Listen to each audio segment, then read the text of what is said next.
영화나 드라마와 같은 각종 미디어에서 등장하는 좀비들은 수많은 개체들이 모여 몸으로 탑을 쌓아 거대한 벽을 넘기도 하고 멀쩡한 사람들도 따라잡힐 정도의 속도로 달려 새로운 해상자를 만들어내며 또 어떤 작품들에서는 물도 식량도 없이 오랜 기간 같은 자리를 맴돌기도 합니다.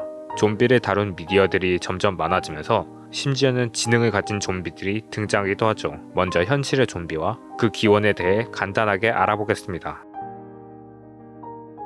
좀비란 부두교에서 말하길 사제가 주술을 걸어 사람에게서 영혼을 뽑아낸 존재로 분명 살아있는 사람인데도 단순한 명령에만 복종하는 말 그대로 살아있는 시체입니다. 현실의 사례를 찾아보면 부두교가 깊게 자리 잡은 나라인 IT에는 좀비화란 형벌의 일종으로 복어독인 테트로도톡신을 발라 살아있는 사람을 마비시켜 죽은 것처럼 보이게 하고 장례 절차가 끝나면 몰래 데리고 와 노예로 부려먹는 사례들이 실제로 있으며 이러한 내용을 다룬 책도 존재합니다. 이런 살아있는 시체라는 설정은 사람들의 흥미를 끌기엔 충분했고 이를 다룬 작품들이 여럿 등장하기 시작했습니다. 그중 현재 우리가 흔히 좀비 하면 떠오르는 이미지를 제대로 만들어낸 작품이 바로 1968년 개봉했던 살아있는 시체들의 밤이라는 영화입니다. 이 영화 이후 공포 영화의 일부로만 등장했던 좀비가 본격적으로 하나의 장르로 인정받게 됩니다. 그런데 현실적으로 움직이는 시체나 다름없는 좀비들이 영화와 같은 모습을 보여주는 것이 가능한 일일까요?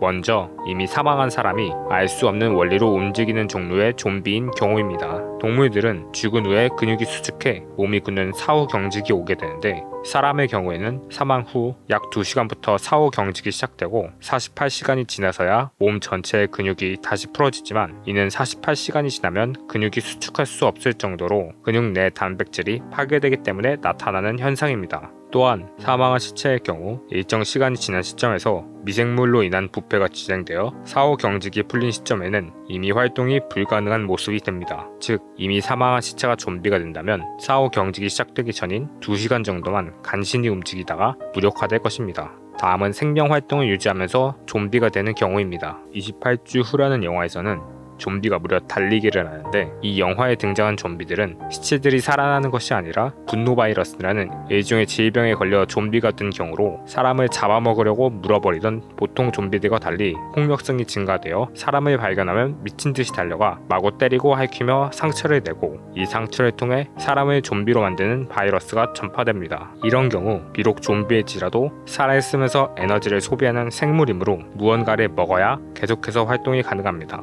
사람이 그것도 틈만 나면 전력 질주를 하는 사람이라면 아무것도 먹지도 마시지도 않고 버틸 수 있는 기간은 3일도 채 안 될 것입니다. 실제로 영화에서는 좀비가 발생한 지역을 봉쇄하자 좀비들이 굶어 죽는 일도 발생합니다. 마지막으로 좀비가 사람을 감염시키는 방법은 보통 이빨로 물어서 생긴 상처에 좀비의 혈액이나 타액이 들어가는 것인데 사람이 좀비가 되면서 이빨이 육식동물처럼 날카로워지는 것이 아닌 이상 사람의 치약력으로는 맨살이면 몰라도 약간의 두께만 있는 옷조차 뚫어내는 것이 거의 불가능합니다. 실제로 여러 영화에서는 등장인물들이 살이 노출된 부위에 책이나 테이프를 감아 물릴 만한 면적을 줄이는 방법을 사용하는데 사람의 무는 힘을 따져봤을 때 이는 꽤 효과적인 방법으로 볼 수 있습니다.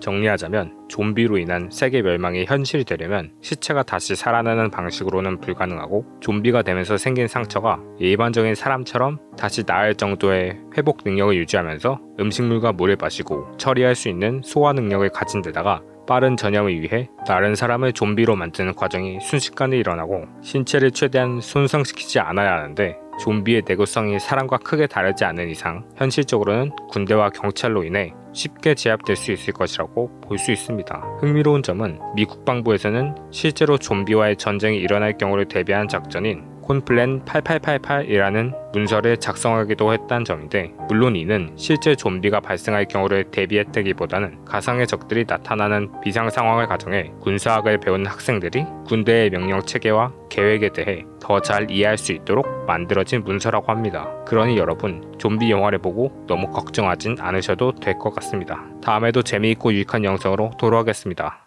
그럼 안녕.